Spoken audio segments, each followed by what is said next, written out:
दोस्तों आपण समस्त को आम चैनल क्रिएट एजुकेशन आइडिया स्वागत। तेरे ओटेट ये डेमो क्लास रही नंबर 6 डेमो क्लास एंड ये डेमो क्लास रे आपण देखा पाइबे ओडिया पेडागोजी देखा पाइबे। तो आम देखा निश्चित भाव में यही भाव में पढ़ा भी जाऊँगी आमर फास्ट बैच रे सेकेंड बैच रे आपण जॉइन हो चाहते जहाँकि 15 जनवरी स्टार्ट हो जाऊँगी आपण जॉइन हो पारे। पेपर 1 पाई 899 पेपर 2 पाई 1099 बैच बोथ पाई आपंकर 1599 टंका ये पैसा आप जॉइन हो पारे। और आपन को नंबर भी शो करुच्ची दिटा नंबर आपन से नंबर जोगाजोग करूँ। एवं फास्ट 100 पिला 100 टंका ऑफ रही बहुत लिमिटेड सीट रही 100 सीट फिल हाँपाई आम नॉर्मल प्राइस आपंकर चार्ज करूँ। तो आप जॉइन हो जातु और से आपको video class PDF notes and doubt section surprise mock test सहित वीकली टेस्ट भी होची संडे दिन। तो निश्चित भाव में आपन को ओटेट 2021 जहाँकि यही जनवरी ही आसबार अच्छी लास्ट सुधा आपको क्वालिफाई कर हेल्पफुल रहिबो। निश्चित भाव में आप जोगाजोग करूँ। बर्तमान चलन देखा जहाँ भी रही आज क्लासेस और क्लासेस आधार में आपन कहींपर आपन क्लास टी कि लगला से आप क्लास होची ऑलरेडी आगु 5टी क्लास आम डेमो क्लास अवेलेबल कर सारी आप देख सारी। तो ये भी देखी नि। Thank you. Good morning everyone, welcome to creative educational idea. मु टुकेश पर आपण मानक पय नै आसी आज क्लास जोटा कि आम प्रीवियस क्लास रे डिस्कस करथिले हमरो जो थिला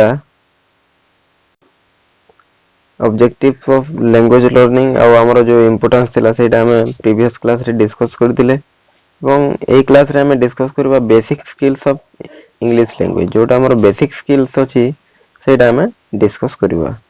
तो before going to know about the basic skills, first of all let's something know about skill कौन बा दक्षता जोटा को हम दक्षता कह दो। दक्षता कौन the ability to do something well especially because of training or practice।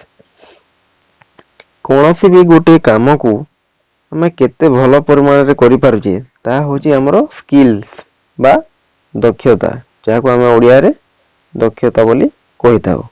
एवं क्या द्वारा ना ट्रेनिंग मोर ट्रेनिंग द्वारा किंबा प्रैक्टिस अभ्यास द्वारा कौन सी कार्य को आम जदि भल भाव में करि पारजे ताले ताहा होची गोटे दक्षता बा स्किल। एवं हमर इंग्लिश लैंग्वेज रे बेसिकली चारोटी बेसिक स्किल्स अछि। केतोटी चारोटी बेसिक स्किल्स अछि। कौन कौन ना लिसनिंग, स्पीकिंग, रीडिंग, राइटिंग जोटा कि हमें शॉर्ट रे LSRW बोली मध्य कहिताउ। कौन कहिताउ LSRW बोली मध्य हमें कहिताउ। तो आज हमें यही चारोटी स्किल्स जो हमरो चारोटी बेसिक स्किल्स अछि हमरो इंग्लिश लैंग्वेज रो ताकू हमें गोटी गोटी करी डिस्कस करबा। सो फर्स्ट ऑफ ऑल हमरो आसुची लिसनिंग स्किल। हमें ऑलरेडी जानि छे पूर्व क्लास रो मु कहितले आपण मानकू लिसनिंग होची गोटे रिसेप्टिव स्किल्स जोटा कि ग्रहणीय दक्षता। एवं या को आहुरी मध्य कोन को जेते ओरल किंबा हमरो ऑडियो लिंगुअल स्किल बोली मध्य को जेते। एवं हमरो ए जो लिसनिंग अछि यार 4 स्टेप्स रहता है। 4 स्टेप रही जोटा कि हमरो लिसनिंग स्किल्स रो बेसिक जिंस अटे। कौन कौन ना फर्स्ट आसुची हमरो हियरिंग प्रथमे सुनिबा तापरे अंडरस्टैंडिंग देन आसुची हमरो इवैल्यूएटिंग एंड लास्ट आसुची हमरो रेस्पोंडिंग। तो फर्स्ट हमें सपोज जने टीचर किछि पढौजंती सेटा हमें कोन करबा ना फर्स्ट ऑफ ऑल हमें ताकू सुनिबा देन कोन करबा हमें अंडरस्टैंड बा हमें बुझीबा को चेष्टा करबा एवं तापर कोन करबा ना इवैल्यूएट करबा। इवैल्यूएट कोन करबा ना ताहा क्यों रिलेटेड ताकू हमें इवैल्यूएट करबा देन हमें किछि गोटे रेस्पोंड करबा। सपोज मो एठी गोटे एग्जांपल नै जिबा बेटर एग्जांपल हबो। सपोज जने टीचर आपन को क्वेश्चन पचारिले तो क्वेश्चन पचारिले आपन कोन करंती प्रथमे आपन ताकू सुनिबे देन कोन करबे ना कोन क्वेश्चन पचारिले ताकू बुझिबे चेष्टा करिवे बुझिबा को चेष्टा करिवे देन कोन करबे ना ताकू इभालुएट करिवे तार सठिक आंसर टा कोन हबो ताकू इभालुएट करिवे तापरे जाय आपण कोनोसी गोटे रेस्पोंड बा उत्तर देबे बुझियला। सो यार हला हमर जो चारटी स्टेप्स रहला हमर ए लिसनिंग स्किल रो कोन कोन ना फर्स्ट आसीबो hearing then understanding then evaluating एवं लास्ट आसीबो रेस्पोंडिंग। ए चारोटी हला हमर लिसनिंग स्किल्स रो चारोटी स्टेप्स। आउरी रहिछि हमर फोर एसेंशियल सॉफ्ट स्किल्स तार उप दक्षता कोन कोन ना हमर लिसनिंग बा श्रवण दक्षतार उप दक्षता माने कोन कोन ना परसेप्शन ऑफ साउंड्स देन आसीबो accuracy of sequencing then third रे अछि हमर gaining of meaning then last आसुची यूटिलाइजिंग द मीनिंग। तो प्रथमे आसुची परसेप्शन ऑफ साउंड्स आपण साउंड्स को प्रॉपर्ली सुनिबे हियरिंग इज मोस्ट इंपोर्टेंट। प्रथमे तार साउंड्स को परसेप्ट करिवे सुनिबे भलसे ताकू सुनिबे तापरे आसीबो हमर एक्यूरेसी ऑफ सीक्वेंसिंग सेटा कोन कोआ जाउची ताकू गोटे प्रॉपर वे रे ताकू अरेंज करके बुझिबाकू चेष्टा करिवे ताकू कोन करिवे ना एक्यूरेसी ऑफ सीक्वेंसिंग ताकू गोटे प्रॉपर मैनर रे सजेबे देन कोन करिवे ना गेनिंग ऑफ मीनिंग तो सेडी जहा कहउचंती तार मीनिंग आपण फाइंड आउट करिवे सेटा हमें जेमती अंडरस्टैंडिंग पर कोन आसुतला ना इवैल्यूएशन आसुतला तापरे हमें एठी देखिबा यूटिलाइजिंग द मीनिंग। तो सही मीनिंग जानि सारला परे कोनोसी गोटे वर्ड्स रो मीनिंग जानि सारला परे ताकू हमें केमिति यूटिलाइज बा व्यवहार करिबा ताकू हमें चिंता करिबा एवं जेते बेले भी मध्ये हमें इंग्लिश लैंग्वेज यूज करिबा सही टाइम रे जो हमें वर्ड ता सिखि दिबा ताकू हमें यूटिलाइज बा व्यवहार करिबा को चेष्टा करिबा बुझियला। सो नेक्स्ट जेबा हमें यार जो सॉफ्ट स्किल्स ऑफ लिसनिंग रहिछि ताकू हमें देखिबा। तो जेते बेले हमें लिसनिंग करजे किबा किछि सुनुजे तो सेहितिर हमर आउ को उपदक्षता आसी दे पारे ना गेसिंग the meaning of unknown words गेसिंग the meaning of unknown words जो हमें सुनुतबा टाइम रे केते को हमें अननोन वर्ड्स रो कांटेक्ट रे आसी थाउ माने सेही वर्ड रो मीनिंग हमें जानि न थाउ जोटा कि हमें कोन कहै जे ना डिफिकल्ट वर्ड बोली मध्य कहै जे डिफिकल्ट वर्ड। तो एठी हमें कोन करबा ना जेते बेले हमें सुनिबा तार मीनिंग जानिबा को हमें चेष्टा करिबा देन कोन आसीबो ना grasp the syntax of the utterance जो हमरो जो उच्चारण करा जाउची तार सिंटैक्स किपरि रहउची ताकू हमें आहरण करबा को चेष्टा करिबा। आ कोन कोन ना अंडरस्टैंड द क्वेश्चन जदि सपोज के जदि जने पचारु जंती क्वेश्चन सेही क्वेश्चन हमें बुझी परिबा।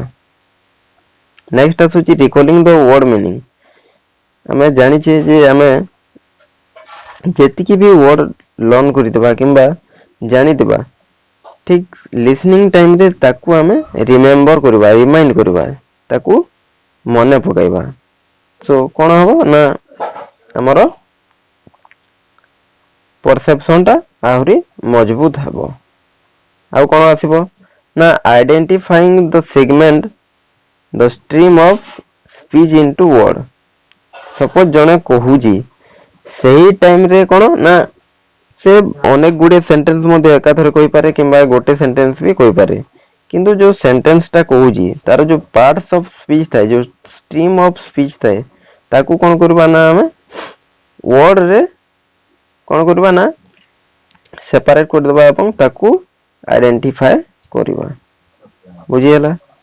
नेक्स्ट आवर कोन ना follow commands and directions given orally suppose जने टीचर कहउजंती सही टाइम रे से जहा भी कहउजंती कोन ना ता हे पारे कमांड हे पारे निर्देश हे पारे किंबा हमरो डायरेक्शन हे पारे तो ताकू हमें कोन करबा ना फॉलो करबा। सपोज टीचर कहउजंती पेज नंबर 44 को देखो तापर नेक्स्ट पेज करो नेक्स्ट पेज बार करो तापर हमें 45 को टर्न करबा बुझियला। नेक्स्ट आसुची noting the details of ideas convey. So जेतेबेले किछि भी जिंस जदि कुहा होची तो तार गोटे हमरो थीम थाए कोन थीम बा हमरो जो मेन आइडियाज थाए ताकू कोन करबा ना हमें नोट करबा कोन डिटेल्स ऑफ आइडियाज जो हमरो डिटेल्स ऑफ आइडियाज थिबो किबा जो थीम ता थिबो ताकू हमें नोट्स करबा बुझियला। देन आसुची हमरो स्पीकिंग स्किल्स कोन ना हमें प्रीवियस क्लास रे जानि दिले जे स्पीकिंग स्किल गोटे कोन ना प्रोडक्टिव स्किल्स एवं यह मध्य होची गोटे कोन ना ओरल किंबा हमरो ऑडियो लिंगुअल स्किल्स जेहेतु एथिरे कोन ना हमरो साउंड्स रो यूज होची साउंड्स रो जेहेतु यूज होची कोन ना यह होची गोटे ओरल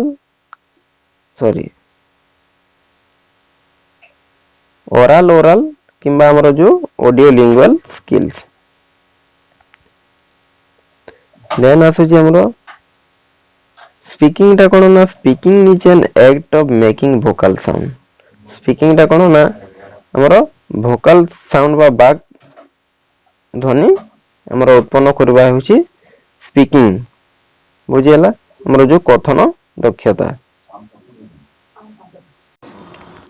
और स्पीकिंग टा कोन ना it is an act of expressing one's thoughts and feeling in spoken language जनकर कोन ना भावना शक्ति किंबा तार जहा फीलिंग्स रोजी ताकू से कोन ना स्पोकन लैंग्वेज माध्यम रे एक्सप्रेस करबा बा व्याख्या करबा होची स्पीकिंग।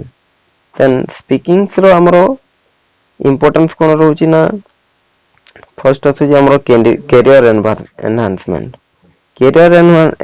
रे कोन आसीबो ना सपोज गोटे अपन जॉब पई अप्लाई करछन्ती सेठी जदी इंटरव्यू हबो तो सेठी देखिबे आपनकर स्पीकिंग कैपेबिलिटी केमिति रहउची सपोज आपण कोनोसी गोटे स्कूल रे टीचरशिप पई अप्लाई करछन्ती तो सेठी जेते बेले इंटरव्यू हबो सेठी आपनको गोटे टेस्ट नै आजिबो आपनको हमरो डेमो क्लास करबा को पड़िबो तो सेठी आपण जेते बेले क्लास करिवे तो आपनको परफॉर्मेंस टेस्ट देखिबे तो सही जगह कोन हबो ना आपनकर जदी स्पीकिंग कैपेबिलिटी भलो अछि जदी आपनकर स्पीकिंग रे फ्लुएंसी रहउची तो आपण गोटे भलो जॉब पाइबा पई श्योर एलिजिबल हे जिवे आ जदी एही एबिलिटी नहीं स्पीकिंग एबिलिटी नहीं किंबा फ्लुएंसी नहीं तो जॉब पाइबा कष्ट करो। देन आसुची हमरो एबिलिटी टू इन्फॉर्म परसुएड और एंड डायरेक्ट कोनोसी भी जिंस जणेबा किंबा आदेश देबा किंबा हमरो रिक्वेस्ट करबा सेटा होची हमरो गोटे भलो हमरो स्पीकिंग एबिलिटी थिले जे हम भल से एक्सप्रेस करि परिबा जेमिति कि हमरो एलआईसी एजेंट माने थांती किंबा बैंक कर्मचारी जो हमरो विभिन्न स्कीम्स विषय रे से माने बुझाई थांती एवं कोर्ट रे देखंतु जो आर्गुमेंट करथांती लॉयर माने मध्य कोन ना तांकर स्पीकिंग कैपेबिलिटी रे फ्लुएंसी अछि सो से माने तांकर ओपोजिशन लॉयर सहित से माने आर्गुमेंट करि पारंती एवं डायरेक्ट स्पीकिंग रे मध्य कोन डायरेक्ट दिया जेते बा निर्देश बा ऑर्डर दिया जेते सपोज हमरो जदी एसपी चाहेबे कोन करबे ना तांकर जेति की रीजनल पुलिस इंस्पेक्टर माने थिबे एसआई माने थिबे तांको गोटे मीटिंग अरेंज करे कि से मानन को कोन ना एमती काम करो ना हमरो क्राइम रेट को चेक करबा पे ए सब स्टेप नियो बोली से डायरेक्शन दे पारंती बुझियला। नेक्स्ट ला ability to stand out from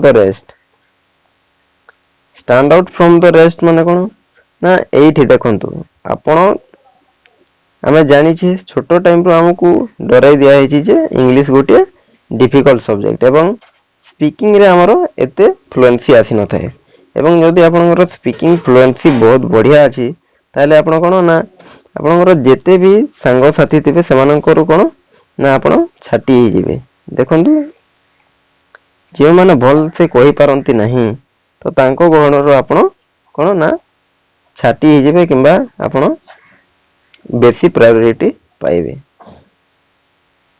then आसुची हमरो high self confidence. High self confidence ता कोठी आसीते ना सपोज गोटे बड़ मीटिंग हेची किंबा हमरो स्टेज शो चलीची किंबा परफॉर्मेंस कोठी गोटे आपनकर डिबेट हबार अछि तो सेठी कोन ना बहुत गुडे लोक अछंती आपनक पाखरे छिडा हिचंती ऋणी हिचंती देखिबा पई तो सेठी आपण हमकु कोन हेते ना लाजो मारिते जे मानकर स्पीकिंग फ्लुएंसी भलो नाही किंबा स्पीकिंग फ्लुएंसी भलो थिले मध्य सेठी हमें नर्वस हे जेतो।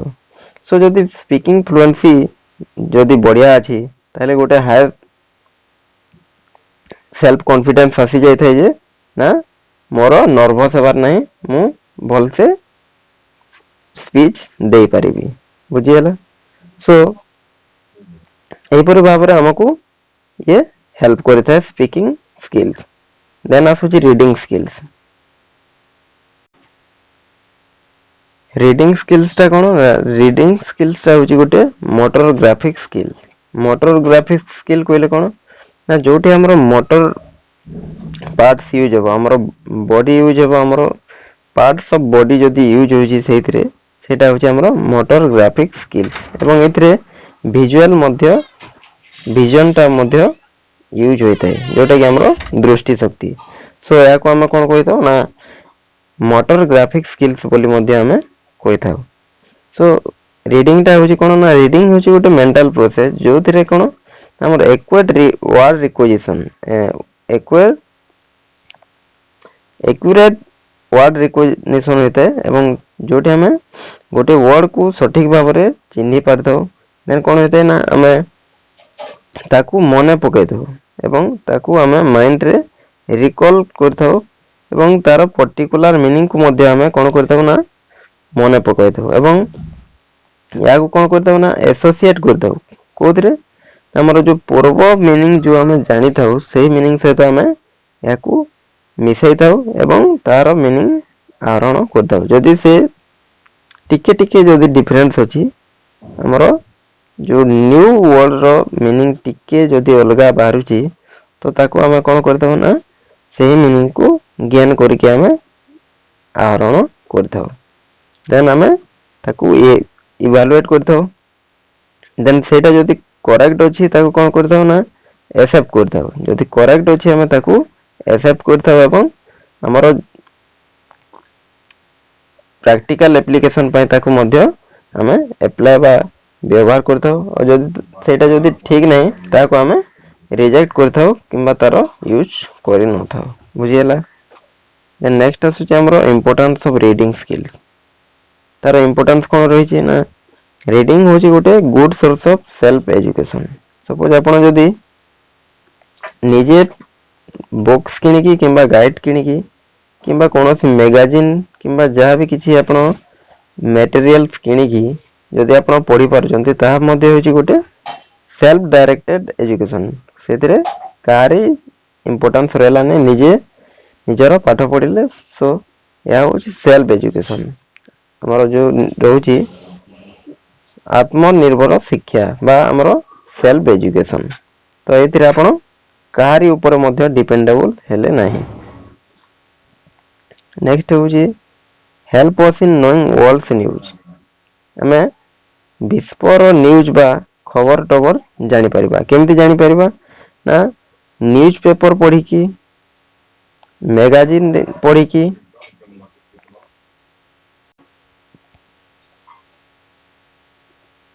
एवं जे हमरो जो जर्नल्स रहते हैं सेटा पढ़ी के मध्य हमें विश्वर खबर टबर जानि परिबा। देन हमरो जो रीडिंग रहते हैं रीडिंग रो हमें कोन ना फर्स्ट हैंड एक्सपीरियंस मध्य पाई परथाउ। तापरे आउ गोटे होची हमरो सोर्स ऑफ एन्जॉयमेंट। सपोज हमरो जदी किछि हमें मेंटली डिस्टर्ब किंबा हमें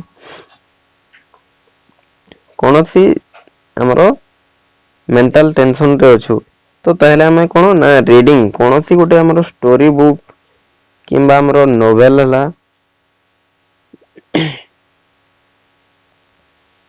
ସେଇଟା ଆମେ ପଢିକି କଣ ନା ଆମର ଏନ୍ଜୟମେଣ୍ଟ ପାଇପାରିଥାଉ। ତ ଏହିପରି ଭାବରେ ରିଡିଂ ହେଉଛି ଗୋଟେ ସୋର୍ସ ଅଫ୍ ଏନ୍ଜୟମେଣ୍ଟ। ଦେନ୍ ଆସୁଛି ଆମର types of reading. Types of ରିଡିଂରେ କଣ କଣ ଆସୁଛି? ମେନଲି ଆମର ରହୁଛି 6 ଟାଇପ୍ସ ଅଫ୍ ରିଡିଂ ରହୁଛି ଇଂଲିଶ ଲାଙ୍ଗୁଏଜରେ। ଏବଂ ପ୍ରଥମରେ ଆସୁଛି ଲାଉଡ୍ ରିଡିଂ, ଦେନ୍ ଆସୁଛି silent reading, then intensive, then extensive, ଏବଂ ଫିଫ୍ଥରେ ଆସୁଛି ସପ୍ଲିମେଣ୍ଟାରୀ, ଏଣ୍ଡ ଲାଷ୍ଟରେ ଆସୁଛି ଆମର ଲାଇବ୍ରେରୀ ରିଡିଂ। ତ ଏଇ ଭିତରେ ମୁଁ ଟିକେ ଟିକେ କହିଦେବି ଜଷ୍ଟ, ଏଇଟା ଏତେ ଦରକାର ନାହିଁ। ଲାଉଡ୍ ରିଡିଂ କଣ? ଲାଉଡ୍ ରିଡିଂ ସେତେବେଳେ କରାଯାଇଥାଏ ଯେତେବେଳେ ନା ଟିଚର କଣ କରନ୍ତି, କୌଣସି ଗୋଟେ ପ୍ରୋଜ୍ କିମ୍ବା ନନ୍ ଡିଟେଲ ପଢେଇଥାନ୍ତି। ସେଇ ଟାଇମରେ କଣ କରନ୍ତି ନା ସେ ନିଜେ ପଢିଥାନ୍ତି, ଦେନ୍ କଣ କରିଥାନ୍ତି ନା ଷ୍ଟୁଡେଣ୍ଟସ୍ ବା ଯୋଉ ଆମର ଲର୍ଣ୍ଣର ମାନେ ଥାନ୍ତି ତାଙ୍କୁ ରେଣ୍ଡମଲି ରିଡ୍ କରାଇଥାନ୍ତି, ରେଣ୍ଡମଲି ତାଙ୍କୁ ପଢିବାକୁ କହିଥାନ୍ତି। ଏବଂ ସେମାନେ କଣ କରିଥାନ୍ତି ନା ଅତି ଜୋରରେ ଲାଉଡ୍ ଏବଂ ଅଡିବୁଲ ଭଏସରେ ସେମାନେ କଣ କରିଥାନ୍ତି ନା ସେଇ କଣ୍ଟେକ୍ସଟକୁ ରିଡ୍ କରିଥାନ୍ତି। ଯୋଉ କଣ୍ଟେଣ୍ଟ ଯେତିକି ଦେଇଥିବେ ସାର୍ ତାକୁ ସେମାନେ ପଢିବେ। କେତେ ପରିମାଣରେ ନା ଜୋର ଜୋରରେ ଏବଂ ଯେମିତି ସମସ୍ତଙ୍କୁ ଶୁଣାଯିବ। ଏଇଟା ହଉଛି ଆମର ଲାଉଡ୍ ରିଡିଂ। ଦେନ୍ ଆସିବ ସାଇଲେଣ୍ଟ ରିଡିଂ। ସାଇଲେଣ୍ଟ ରିଡିଂରେ କଣ ହୋଇଥାଏ ନା ଯେତେବେଳେ ଲାଉଡ୍ ରିଡିଂ ସରିଯିବ ସେତେବେଳେ କଣ କରିବେ ନା ସାର୍ କହିବେ ତମେ ନିଜେ ନିଜେ ପଢ, ନିଜେ ନିଜେ ପଢ ଏବଂ ସେଇଥିରୁ ଯାହା ବି କିଛି ଡିଫିକଲ୍ଟ ୱାର୍ଡସ୍ ଆସୁଛି ସେଇଟା ନୋଟ୍ କର। ଠିକ ସେଇ ଟାଇମରେ କଣ କରିବେ ନା ପିଲାମାନେ ତାଙ୍କର ମୁହଁ ଖୋଲିବନି। ଏଇ ଟାଇମରେ କଣ ତାଙ୍କର ଯୋଉ ପଢିବେ ସେମାନଙ୍କର ଲିପ୍ସ ଖୋଲିବ ନାହିଁ। ୱିଦାଉଟ୍ ଓପନିଂ ଲିପ୍ସ ସେମାନେ ତାକୁ ରିଡ୍ କରିବେ ଏବଂ ସେଇଟା ସେମାନେ ନିଜେ ବୁଝିବାକୁ ଚେଷ୍ଟା କରିବେ। ଏହା ହଉଛି ଆମର ସାଇଲେଣ୍ଟ ରିଡିଂ। ଦେନ୍ ଆସୁଛି ଇଣ୍ଟେନ୍ସିଭ୍ ରିଡିଂ। ଇଣ୍ଟେନ୍ସିଭ୍ ରିଡିଂ କଣ ନା ଇଣ୍ଟେନ୍ସିଭ୍ ରିଡିଂ ଆମେ କୋଉଥିରେ କରିଥାଉ ନା ନ୍ୟୁଜ ପେପର ରିଡିଂ ଟାଇମରେ ଆମେ ଇଣ୍ଟେନ୍ସିଭ୍ ରିଡିଂ କରିଥାଉ। ଇଣ୍ଟେନ୍ସିଭ୍ ରିଡିଂଟା କଣ ନା ଇଣ୍ଟେନ୍ସିଭ୍ ରିଡିଂରେ ଆମେ ସ୍ପେସିଫିକ୍ ଇନଫର୍ମେସନ ଗ୍ରାସ୍ପ କରିଥାଉ। ସ୍ପେସିଫିକ୍ ଇନଫର୍ମେସନ ଆମେ ଗ୍ରାସ୍ପ କରିଥାଉ ଏବଂ ଯେତେକ ଅଦରକାରୀ ଜିନିଷ ଗୁଡା ଆମେ ଲେଫ୍ଟ କରିଦେଇଥାଉ। ଏହା ହଉଛି ଇଣ୍ଟେନ୍ସିଭ୍ ରିଡିଂ। ଦେନ୍ ଆସୁଛି ଏକ୍ସଟେନ୍ସିଭ୍ ରିଡିଂ।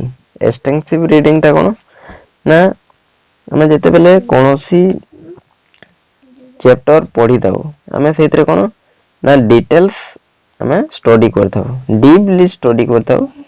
ସେଇଟା ହଉଛି ଏକ୍ସଟେନ୍ସିଭ୍ ରିଡିଂ ଏବଂ ଆମେ ଏଇଥିରେ ଟୋଟାଲି ପୁରା ଡିପଲି ଆମେ ତାକୁ ଷ୍ଟଡି କରିବାକୁ ପଡିଥାଏ। ଏଇଥିରେ ଆମେ କଣ ଦେଖିବାକୁ ପାଇବା ନା ଆମର ଟୋଟାଲ ଥିମଟା ଏଇଥିରେ ଇମ୍ପୋର୍ଟାଣ୍ଟ ଏକ୍ସଟେନ୍ସିଭ୍ ରିଡିଂରେ। ଆଉ ସେଇଥିରେ କଣ ନା ସ୍ପେସିଫିକ୍ ଇନଫର୍ମେସନ ଖାଲି ଦରକାର। ଦେନ୍ ଆସୁଛି ସପ୍ଲିମେଣ୍ଟାରୀ ରିଡିଂ। ସପ୍ଲିମେଣ୍ଟାରୀ ରିଡିଂ ମଧ୍ୟ ଆମର ଯୋଉ ଏକ୍ସଟେନ୍ସିଭ୍ ରିଡିଂ ରହୁଛି ତା ସହିତ ସେମ୍, ତାର ଟିଚିଂ ମେଥଡ ସେମ୍ ରହିଥାଏ। ଦେନ୍ ଆସୁଛି ଲାଇବ୍ରେରୀ ରିଡିଂ। ଲାଇବ୍ରେରୀ ରିଡିଂ କଣ ଆମେ ଜାଣିଛେ ଲାଇବ୍ରେରୀରେ କେମିତି ପଢା ହୁଏ ନା ନିଜେ ନିଜେ ସାଇଲେଣ୍ଟଲି ଆମେ ପଢିଥାଉ ଏବଂ ଏଇଥିରେ କିଏ ଆମକୁ ସୁପରଭାଇଜ କରିନଥାନ୍ତି। ଆମେ ନିଜେ ଯାଇକି ଲାଇବ୍ରେରୀରେ ବସିକି ଚୁପଚାପ ନିଜ ପାଠ ନିଜେ କରିଥାଉ। ବୁଝିହେଲା? ତ ଏଇଥିରେ ମଧ୍ୟ କଣ ନା ଆମେ ଏକ୍ସଟେନ୍ସିଭ୍ ରିଡିଂ କରିଥାଉ। କେଉଁ ରିଡିଂ କରିଥାଉ ନା କ୍ୱେଶ୍ଚନ ଯଦି ପଚାରିବ ଲାଇବ୍ରେରୀ ରିଡିଂ କେଉଁ ଟାଇପର ନା ଲାଇବ୍ରେରୀ ରିଡିଂ ମଧ୍ୟ ହେଉଛି ଏକ୍ସଟେନ୍ସିଭ୍ ରିଡିଂ। ଯେହେତୁ ଆମକୁ ଏଇଥିରେ ଖାଲି ଆମକୁ ସ୍ପେସିଫିକ୍ ଇନଫର୍ମେସନ ଦରକାର କି ନାହିଁ, ଆମକୁ ଡିଟେଲ୍ସ ନଲେଜ ଦରକାର। ସୋ ଡିଟେଲ୍ସ ନଲେଜ କେଉଁଥିରେ ପାଇପାରିବା ନା ଡିଟେଲ୍ସ ନଲେଜ ଏକ୍ସଟେନ୍ସିଭ୍ ଲର୍ଣ୍ଣିଂ ହେଲେ ଯାଏ ଆମେ ଏକ୍ସଟେନ୍ସିଭ୍ ରିଡିଂ ହେଲେ ଯାଏ ଆମେ ଡିଟେଲ୍ସ ନଲେଜ ବା ଆମର ଡିପ୍ ନଲେଜ ଏକ୍ୱାର କରିପାରିବା। ସୋ ଆମର ଏଇଟା ଥିଲା 6 ଟାଇପ୍ସ ଅଫ ରିଡିଂ ଯୋଉଟା କି ଆମେ ଡିଟେଲ୍ସ ଡିସ୍କସ୍ କଲେ। ଦେନ୍ ଆସୁଛି ଆମର ରାଇଟିଂ ସ୍କିଲ୍ସ। ରାଇଟିଂ ସ୍କିଲ୍ସ ମଧ୍ୟ କଣ ନା ମୁଁ କହିଥିଲି ରାଇଟିଂଟା ହେଉଛି କଣ ନା ରାଇଟିଂ ହେଉଛି ଗୋଟେ ପ୍ରଡକ୍ଟିଭ ସ୍କିଲ୍ସ। କଣ ନା ରାଇଟିଂ ଏବଂ ସ୍ପିକିଂ ଏ ଦୁଇଟା ହେଲା ଆମର ପ୍ରଡକ୍ଟିଭ ସ୍କିଲ୍ସ ଏବଂ ଏହାକୁ ମଧ୍ୟ ଆଉ କ'ଣ କୁହାଯାଇଥାଏ ନା ମୋଟର ଗ୍ରାଫିକ୍ ସ୍କିଲ୍ସ। ଯେହେତୁ ଆମେ ରାଇଟିଂ ଟାଇମରେ ଆମର କ'ଣ ନା ମୋଟର ପାର୍ଟ ଯୋଉଟା ଆମର ଅଛି ହ୍ୟାଣ୍ଡ, ଆମର ରାଇଟିଂ ଟାଇମରେ ହ୍ୟାଣ୍ଡ ୟୁଜ୍ ହୋଇଥାଏ ଏବଂ ଗ୍ରାଫିକ୍ ଆମର ଯୋଉ ଭିଜନ ରହିଥାଏ, ଆମର ଯୋଉ ଦୃଷ୍ଟି ଶକ୍ତି ରହିଥାଏ, ସେଇଥିରେ ଆମେ କ'ଣ ପେପରକୁ ଫୋକସ୍ କରିକି ସେଇଥିରେ ଆମେ ଦେଖିକି ଲେଖିଥାଉ। ଯେହେତୁ ଆମର ଏଇଟା ବଡି ପାର୍ଟସ ୟୁଜ୍ ହେଉଛି ଏବଂ ଆମର ଭିଜନ ବା ଦୃଷ୍ଟି ଶକ୍ତି ୟୁଜ୍ ହେଉଛି, ତାକୁ ସେଇଥିପାଇଁ କୁହାଯାଉଛି ନା ମୋଟର ଗ୍ରାଫିକ୍ ସ୍କିଲ୍ସ। ଏଥିରେ ଆମର ମୋଟର ବଡି ମଧ୍ୟ ୟୁଜ୍ ହେଲା ଏବଂ ଗ୍ରାଫ ମଧ୍ୟ ଆମର ଯୋଉ ଗ୍ରାଫିକ୍ ଆମର ଦୃଷ୍ଟି ଶକ୍ତି ମଧ୍ୟ ୟୁଜ୍ ହେଲା, ତ ଏହାକୁ କୁହାଯାଉଛି ଆମର ମୋଟର ଗ୍ରାଫିକ୍ ସ୍କିଲ୍ସ। ଦେନ୍ ରାଇଟିଂ କ'ଣ କରିଥାଏ ନା ରାଇଟିଂ ଆମର ଭାବନାକୁ, ଆମର ଥଟ୍ସ କିମ୍ବା ଆମର ଯୋଉ କୌଣସି ଇଭେଣ୍ଟ ବା ଯୋଉ ଘଟଣା ତାକୁ କ'ଣ ନା ଏକ୍ୟୁରେଟଲି ଆମର ଯୋଉ ସଠିକ ଟାଇମରେ ବା ସଠିକ ଭାବରେ କ'ଣ କରିଥାଏ, ତାକୁ ରେକର୍ଡ କରିଥାଏ, ସଠିକ ଭାବରେ ତାକୁ ରେକର୍ଡ କରିକି ରଖିଥାଏ। ଆଉ କ'ଣ କରିଥାଏ ନା to communicate something to someone in the written medium when the person cannot speak। Suppose ଆମେ କୌଣସି ଜାଗାରେ ଅଛେ, ତ ସେଇଠି ଯଦି ଆମେ ସ୍ପିକିଂ ପସିବୁଲ ନୁହଁ, ଆମେ ଯଦି କଥା ହେବାର ଯୋଉ ପସିବିଲିଟି ରହୁନାହିଁ, ତ ସେଇ ଟାଇମରେ କ'ଣ କରିଥାଉ ନା ଆମେ ରିଟିନ୍ ମୋଡରେ ଆମେ ତାକୁ କମ୍ୟୁନିକେଟ୍ କରିଥାଉ। ସପୋଜ ଏଠି ଆମେ ବେଷ୍ଟ ଏକ୍ଜାମ୍ପଲ ନେଇଯିବା। ସପୋଜ ଆପଣ ଯଦି ବୁକ୍ସ ନେଇକି ଯାଇନାହାନ୍ତି ସ୍କୁଲକୁ, କିମ୍ବା ଆପଣଙ୍କ ସାର୍ ପଢ଼ଉଛନ୍ତି, ସେଇ ଟାଇମରେ ସାର୍ ଆପଣଙ୍କ କ୍ଲାସ୍ ନେଉଛନ୍ତି ଏବଂ ସାର୍ ବହୁତ ଷ୍ଟ୍ରିକ୍ଟ, ଯିଏ କ୍ଲାସ୍ ଟାଇମରେ କଥା ହେଲେ ତାଙ୍କୁ ସିଧା ସିଏ ନିଲ୍ ଡାଉନ୍ କରିଦିଅନ୍ତି। ତ ସେଇଠି ଆପଣ କ'ଣ କରିବେ ନା ଆପଣ ଆପଣଙ୍କ ସାଙ୍ଗକୁ ପଚାରି ପାରିବେ ନାହିଁ ଯେ ତୁ ବହି ଆଣିଛୁ କିରେ, ଏମିତି ପଚାରି ପାରିବେ। ଯଦି ଶୁଣିଦେବେ ସାର୍ କ'ଣ ହବ ନା ଆପଣ ନିଲ୍ ଡାଉନ୍ କରିବେ। ତ ସେଇଠି କ'ଣ କରିବେ ନା ଆପଣ ଗୋଟେ ପେପର ବାହାର କରିକି କ'ଣ କରିବେ ନା ବୁକ୍ସ ଆଣିଛୁ କିରେ କିମ୍ବା ଯାହା ବି ଆପଣ ଲେଖିପାରିବେ ନା ବୁକ୍ ଆଣିଛୁ କି ବୋଲି ମଧ୍ୟ ଆପଣ ଲେଖିକି ତାକୁ ଦେଖେଇ ଦେଇପାରିବେ। ତ ସେଇଠି ଆପଣ ସେ ଦେଖିଲେ ଯୋଉ ରିଟିନ୍ ମୋଡ୍ ହେଲା ଯୋଉ ଏଇଟା, ତ ସେ ଦେଖିଲେ ସେଇ ପେପରଟା ଯଦି ଆପଣ ତାଙ୍କୁ ପାସ୍ କରିଦେବେ, ତ ସେ ଯଦି ଆଣିଥିବେ ସେ ୟେସ୍ ଲେଖିଦେବେ କିମ୍ବା नो ଲେଖିଦେବେ। ଏଇଥିରେ କ'ଣ ହେଲା ନା କାହାକୁ ଡିଷ୍ଟର୍ବାନ୍ସ ହେଲା ନାହିଁ। ତ ଏଇ ମୋଡରେ ଆମେ କ'ଣ କରିବା ନା ଯେତେବେଳେ ଆମେ ସ୍ପିକିଂ ଆମର ଯୋଉ କଥା ହେବା ପସିବୁଲ ନୁହେଁ, ସେଇ ଟାଇମରେ ଆମେ ଆମର ରିଟିନ୍ ମୋଡର ସହାୟତା ନେଇପାରିବା। ଦେନ୍ ଆସୁଛି